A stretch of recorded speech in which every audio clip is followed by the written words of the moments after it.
Français m'ont infiltré. Le juif intérieur. Voilà. Les trésors d'Allah. Les trésors d'Allah. Ce type d'individu qui se retrouve en France, qui si ça se trouve est arrivé par le biais d'une association, hein, admettons, bien sûr, admettons. Et en fin de compte, cette personne se retrouve là, dans les transports en commun, à casser les pieds. Je pense pas que les personnes qui soient autour aient envie d'assister à ce genre de spectacle. Et en fin de compte, ce mec qui se retrouve dans cette situation n'a pas trouvé mieux, n'a pas trouvé plus intéressant que de créer ce genre de polémique, de créer ce genre de situation. Et en fait, il est là mon problème, c'est que tu as des associations qui semblent valider le fait que les migrants puissent venir, qui, derrière, en plus, utilisent, que ce soit ces migrants, ces clandestins ou autres, pour pouvoir essayer de capitaliser sur une forme de publicité ou propagande pro-migrante où on serait touché par la détresse de ces mêmes personnes, et pour pouvoir, qui sait, possiblement avoir des électeurs. Je me dis que bon, ça doit être une de ces raisons, pour aussi, par la suite, accéder au pouvoir. Donc voilà, je pense qu'il devrait être reconnaissant déjà qu'il y ait certaines personnes qui puissent leur donner la possibilité d'être en France. Bien sûr, en partant de ce postulat qu'une association l'a aidé. Puisque bon, si quelqu'un me dit qu'il est français, comme dirait la mère de Naël, je le croirais pas. Petite vidéo aujourd'hui sur les associations cette fois, puisqu'il me semble bien que c'est une association qui a permis à Monsieur Doualem, c'est le fameux Algérien qui s'est fait virer en Algérie et qui en fin de compte s'est fait virer de l'Algérie en France de nouveau, qui a pu justement participer à un petit voyage touristique et regarder bien sûr en haut de son avion la surface du globe, comme je l'avais dit dans une autre vidéo. Et en fin de compte, on va, comme je l'ai dit, s'intéresser aux associations et essayer de comprendre quelle est la position de l'État à ce niveau, comment ça se fait, comment ça pullule, comment il se développe plus ou moins, et à quel point, à quel point l'État semble être permissif avec eux. C'est ça qui est quand même assez intéressant. Mais bon, on va le découvrir ensemble. À tout de suite.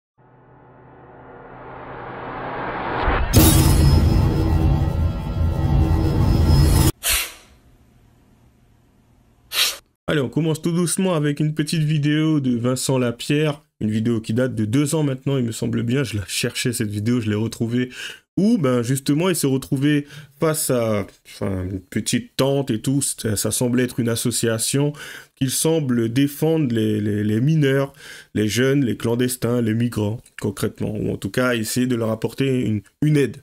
Donc, c'est quelque chose que je peux comprendre sur certains points, mais en même temps qui semble poser problème aussi sur un autre aspect. Et puis bien sûr, au fur et à mesure, on va naviguer pour essayer de voir justement qu'est-ce qui tourne, gravite autour de ces associations qui semblent prendre la défense de ces migrants. Allez, c'est parti. Alors attends, ça c'est un truc de clandestin. Mineurs, adolescents isolés, l'État choisit de les laisser à la rue. Nous demandons la mise en place immédiate de structures adaptées pour toutes ces jeunes. Ah ouais, ok, d'accord. C'est un camp de clandestins qui est encadré par une ONG ou une association. Ils viennent vers nous. Ok. Bonjour. Comment ? Vous pouvez effacer ce que vous avez pris en vidéo, s'il vous plaît? Non. C'est interdit. Vous n'avez pas le droit de filmer les lieux là. On est sur une place publique, madame? Oui, mais ça, non. Ouais, mais on est sur la place publique, là. Nous avons l'autorisation. Vous n'avez pas d'autorisation pour filmer ça? Absolument pas. Ouais, bah du coup, je vais vous demander le supprimer. Ah non, on va pas effacer. On va appeler les autres. C'est quand même intéressant cette façon de venir et tout et de donner des ordres comme si à un moment donné les gens ils allaient t'écouter bêtement. Donc ça m'a toujours fait, j'ai toujours trouvé ça intéressant. Ça m'a toujours turlupiné un peu l'esprit. Tu sais, quelqu'un, oui, vous avez le droit déjà quand tu arrives, présente-toi, essaye de me montrer aussi que je suis dans l'illégalité avant de de me dire concrètement de ce que je devrais faire. Du coup, de supprimer les vidéos, de la vidéo que j'ai prise, voire de partir, voire même de montrer une autorisation. Pourquoi on devrait te montrer une autorisation? Tu es sur l'espace public, concrètement. Et c'est vrai que y a beaucoup de personnes qui utilisent droit à l'image. Je sais pas si vous l'avez déjà remarqué, mais c'est la racaille. Droit à l'image, droit à l'image. Ouais, mais tu peux m'expliquer concrètement quels sont les tenants et les aboutissants de ce droit à l'image? Allez, on poursuit. Les autorités, hein. Ok. Il n'y a aucun problème. Nous, on va continuer. Vous leur dites qu'on est là. On fait un reportage sur Paris.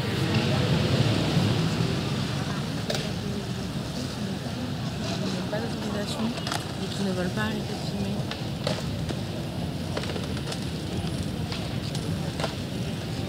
Merci.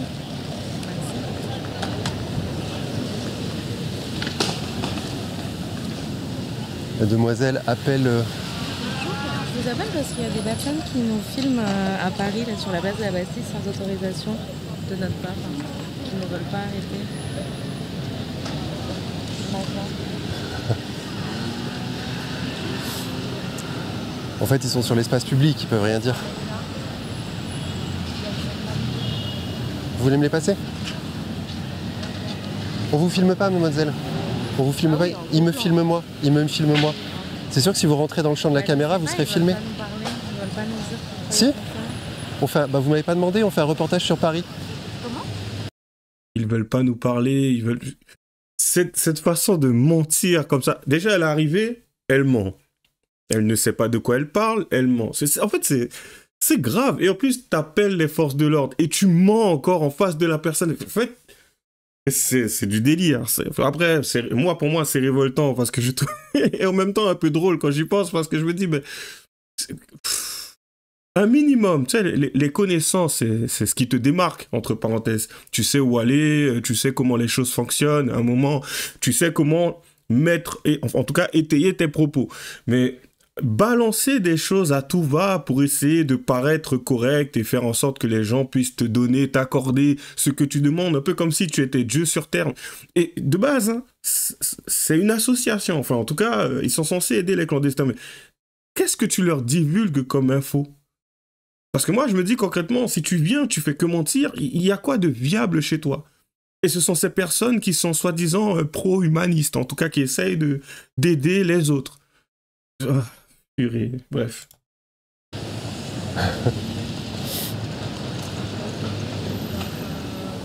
C'est le média pour tous, c'est une chaîne YouTube. Le média pour tous. Si vous voulez, je veux bien lui parler à la dame ou au monsieur. Non, merci. Vous êtes sur l'espace public. Vous êtes sur l'espace public, mademoiselle.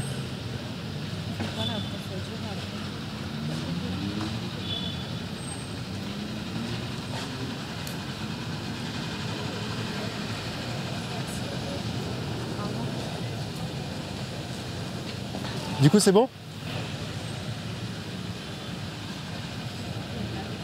Elle est repartie, mais elle ne connaît pas le droit à l'image.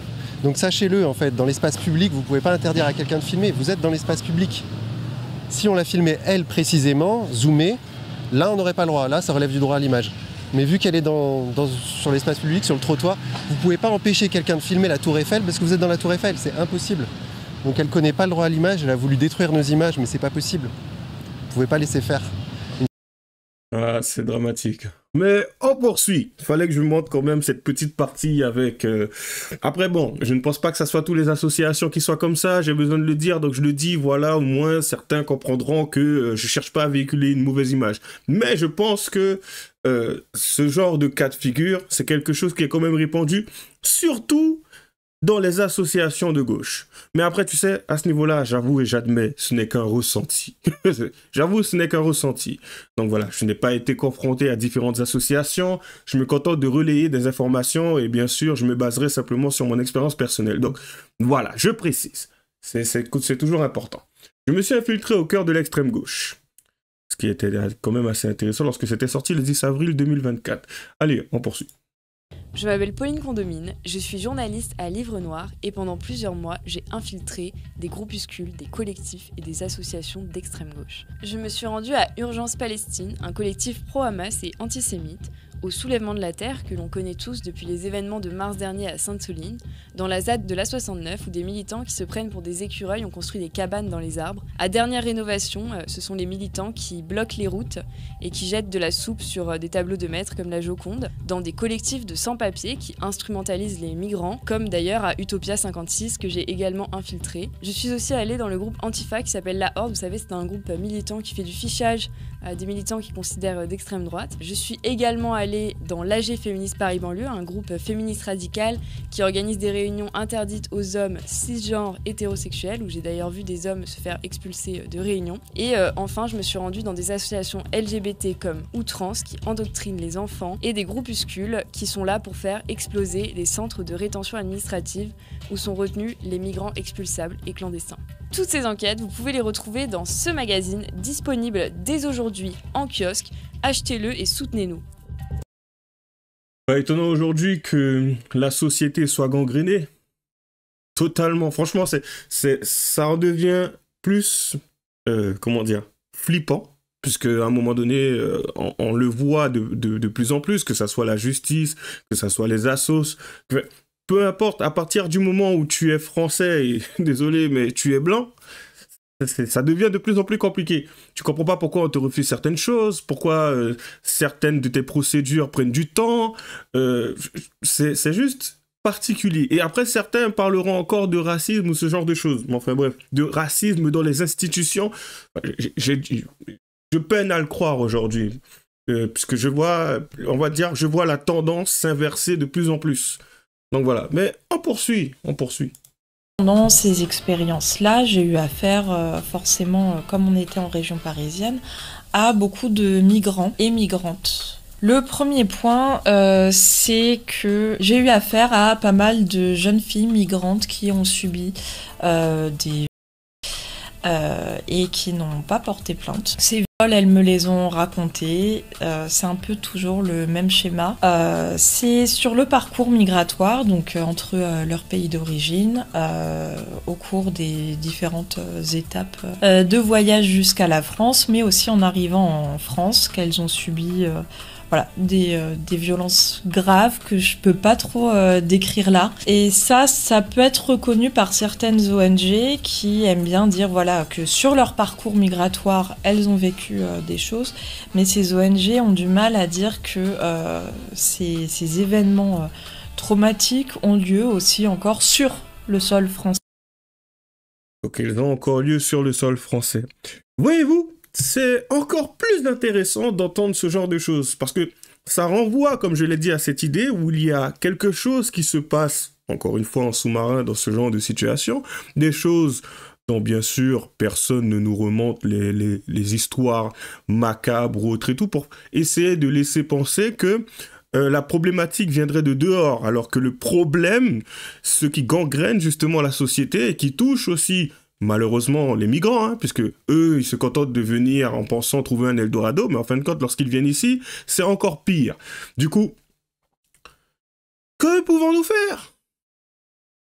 Si ce n'est voter. Après, si certains ont d'autres idées à mettre en place, moi, je suis partant, je suis à l'écoute. Ça pourrait être intéressant. Parce que ce genre de situation, à un moment donné, plus ça dure, plus ça finira par être compliqué. Mais on continue, on avance. Clash sur CNews, Jean-Marie Le Guen, ancien ministre de François Hollande, attaque violemment Gauthier Bray et défend les associations pro-migrants. Pour rappel, ces ONG touchent 1,2 milliard d'euros d'argent public par an. C'est parti.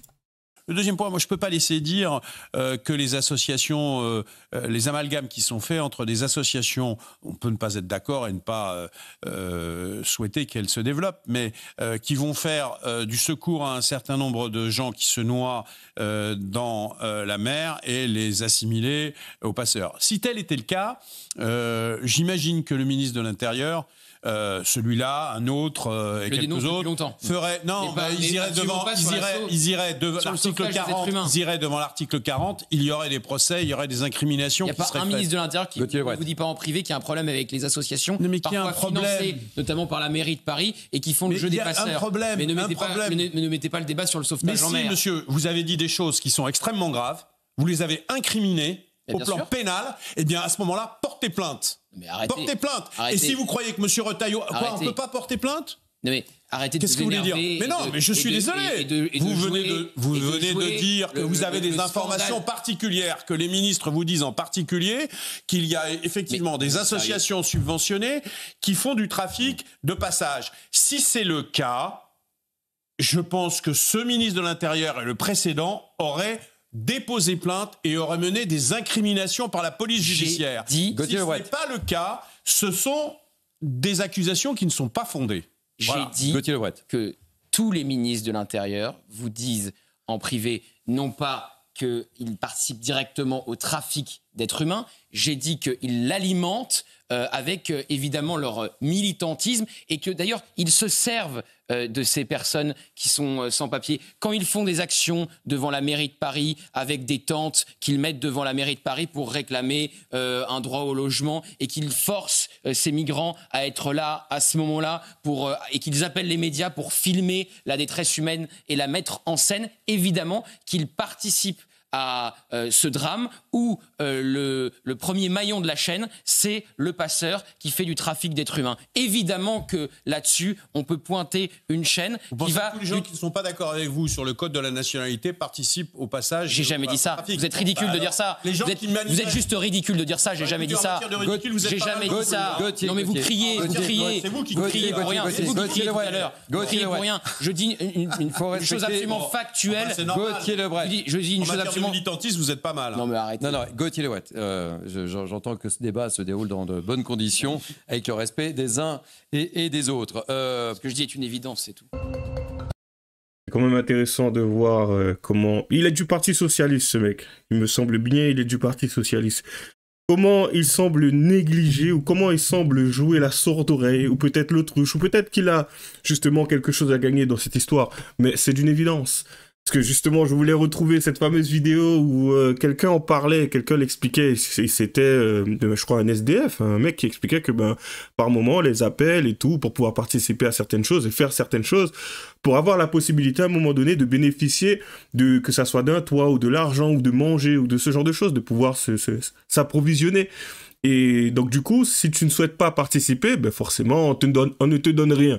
Donc voilà le fameux Eldorado entre parenthèses. Donc il y a tout un système mis en place. À qui cela profite ? Bon, clairement, on se dira tout simplement à l'extrême gauche. Pour quelle raison ? Je n'en sais rien. Quel est le but ? Rechercher l'objectif final ? Le pouvoir, possiblement, ou attendrir la masse. Essayer de faire en sorte que, ah oui, regardez, la détresse humaine et tout, vous n'êtes pas choqués, vous n'êtes pas touchés, ayez un peu de cœur pour ce genre d'individus. Nous les protégeons. Nous voulons les sauver et les aider. On ne peut pas rester hermétique à la douleur des personnes venant de l'extérieur. Donc du coup, votez pour nous. Si vous... Votez pour la gauche. Ouais, vas-y. Vas-y, c'est bon.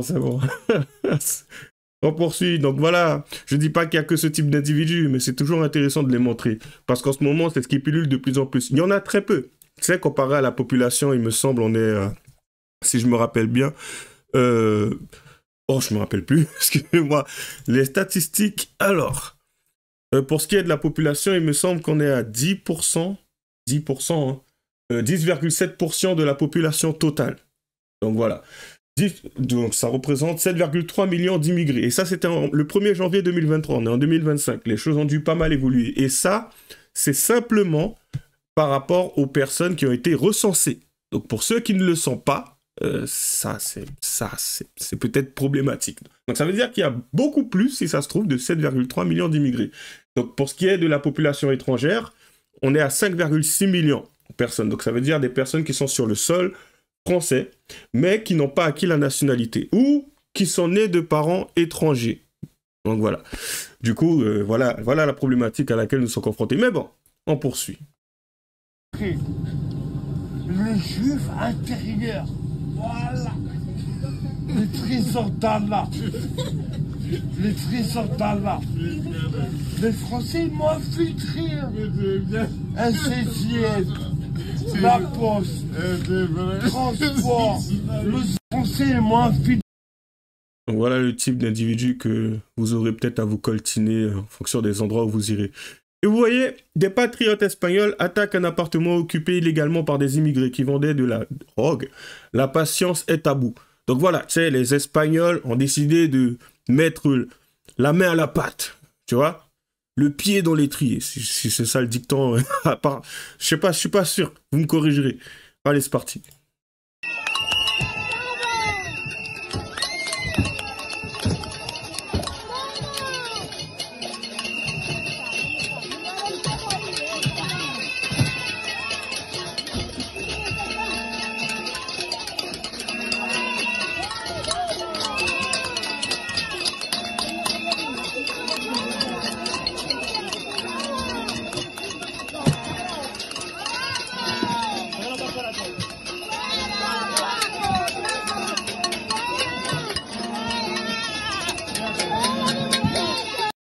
Je crois qu'ils ont compris quelque chose que nous n'avons pas encore compris. Donc, voilà la situation dans un des quartiers de Paris.